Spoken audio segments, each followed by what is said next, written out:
Imagine spending years studying, passing every test, earning every qualification, and then being told, not because you failed, but simply because of who you are, that you are not allowed to practice. That was the reality for women in 19th century Germany, and for most, that was the end of the story. But for one woman, born the youngest of 9 children on a small island in the Baltic Sea, that rejection wasn't an ending, it was just the beginning. This is the story of Franziska Tiburtius, and if you've never heard that name before, that's exactly the problem. To understand what Franziska accomplished, you need to understand what she was up against. In the 1860s and 70s, Imperial Germany was one of the most rigidly structured societies in Europe. The medical profession was not just respected, it was sacred, and it was exclusively male. German universities did not admit women. Full stop. It wasn't a gray area, it wasn't a matter of debate in most circles. Women simply were not permitted to study medicine. The prevailing belief, widely held even by educated men, was that the female mind was not suited to the demands of science. That a woman's place was in the home, not the operating room. And here's what makes this even more remarkable. This wasn't just social pressure. This was the law. Women who wanted to become doctors in Germany had one option: leave. Some did, and one of them changed everything. Franziska Tiburtius was born on January 24, 1843, on Rügen, a beautiful island off the northern coast of Prussia, surrounded by the Baltic Sea.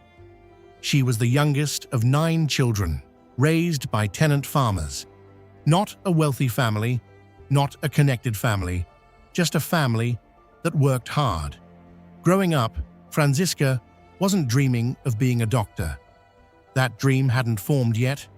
What she wanted, what seemed possible for a woman of her background and her time, was to become a teacher. And she likely would have, if it hadn't been for 2 people in her own family. Her brother, Karl Tiburtius, was an army physician, and her sister-in-law, Henriette Hirschfeld Tiburtius, was remarkably the first woman dentist in Germany. 2 trailblazers already in her family. It was Karl and Henrietta who looked at Franziska and said, "You should be a doctor." Now that sounds simple, but in 1860s, Germany saying, "You should be a doctor" to a woman wasn't encouragement. It was almost a provocation.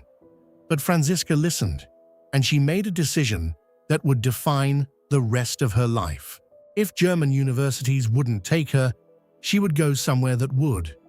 At the time, one of the only places in the world where women could actually earn a medical degree was the University of Zurich in Switzerland. And so that's where Franziska went. Think about what that took for a moment. She wasn't wealthy. She was leaving her country, her family, everything familiar, to pursue a degree that her own nation wouldn't even acknowledge. There was no guarantee it would be worth it. There was no guarantee she'd ever be allowed to practice, but she went anyway. And in 1876, after years of rigorous study, Franziska Tiburtius passed her medical examinations. Not barely, not just enough, with distinction. She also completed an internship in internal medicine and gynecology with Dr. Franz von Winkel in Dresden, one of the leading specialists in Europe at the time. She was qualified, she was experienced, she was ready. The only question now was, would Germany let her work?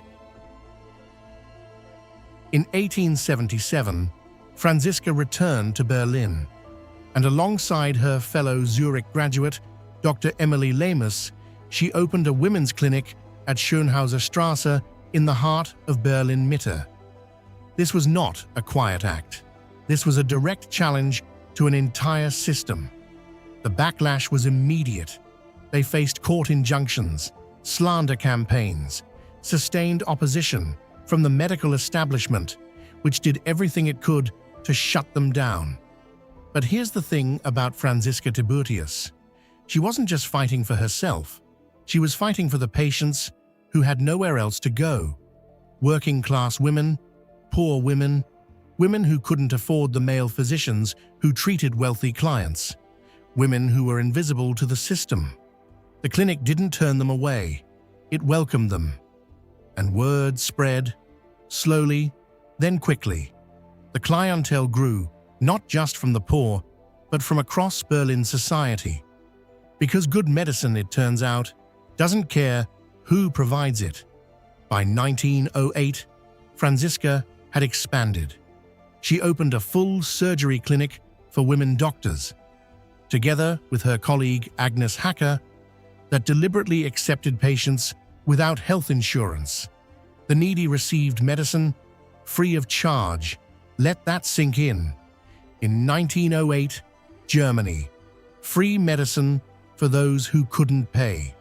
From a woman the establishment had tried to destroy. Franziska Tiburtius didn't stop at medicine. She joined the women's movement in Germany. She lobbied for women's education. She worked with activists Helene Lange and Minna Kauer to establish continuing education programs in Berlin, opening doors for the generation that came after her. She wrote an autobiography, Memories of an Octogenarian, reflecting on her life on the island of Rügen. A woman looking back on 80-plus years and knowing without a doubt that she had changed something. She died in Berlin on May 5, 1927. She was 84 years old. Today, there is a memorial plate in Berlin honoring both Franziska Tiburtius and Emily Lemus, a small acknowledgement of something enormous. The reason you probably hadn't heard her name before today isn't because her story isn't extraordinary. It clearly is. It's because history has always been slow to make room for women who refuse to follow the rules they were given. But that's exactly why channels like this exist. Franziska Tiburtius wasn't the first woman to face a door slammed in her face. She won't be the last, but she was one of the first to kick it back open and hold it open for everyone behind her. If you found her story as powerful as I did, make sure you're subscribed, because we have more forgotten figures coming. People who shaped history without ever getting a history lesson named after them. Drop a comment. Who do you think deserves a video next? I read every single one. See you in the next one.